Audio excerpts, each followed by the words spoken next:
Kita ke segmen pertama, ADK.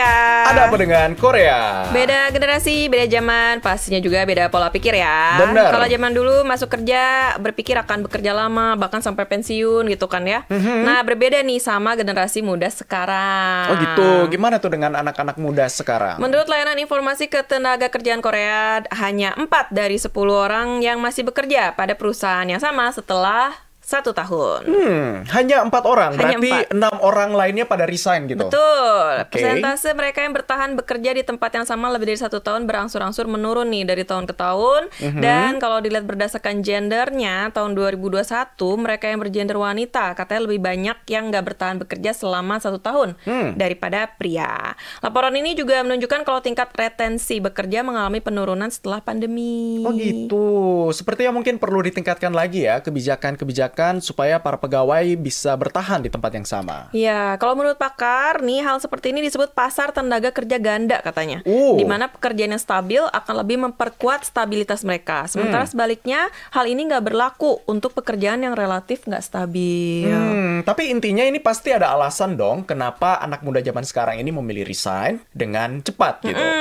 Walaupun mungkin belum 1 tahun udah pengen resign. Udah. Belum setahun ya.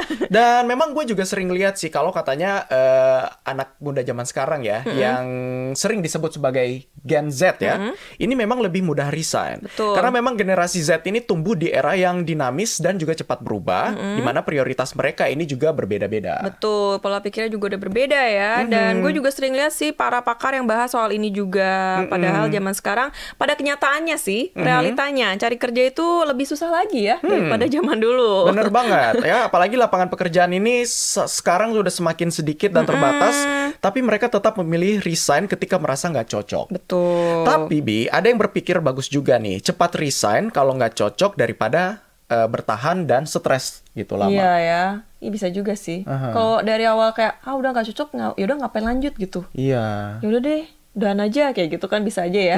Kan banyak faktor tuh yang membuat stres, misalkan kayak lingkungannya kurang mendukung. Iya, tapi kenapa ya hanya Gen Z aja nih yang kayak gini? Nah, itu dia Gen-gen tuh. sebelumnya nggak ada nih yang membahas kayak gini ya. Mungkin kalian bisa coba share juga ya ke kita gitu. Kenapa sih Gen Z ini lebih mudah untuk resign dari pekerjaan mereka gitu? Kira-kira faktornya apa? Mungkin ada cohort juga yang Gen Z juga, mungkin bisa share juga ceritanya ya. Kayaknya itu kalau dia. hires kita generasi ini ya, baby boomer. Enggak ya? Enggak dong, kan gue Z. Nggak, macem-macem deh kayaknya. Generasinya campur deh. Gue alpha. Alpha ya? Sangkatan sama mana kayak lu? anak gue dong Iya, ya. gue udah alpha.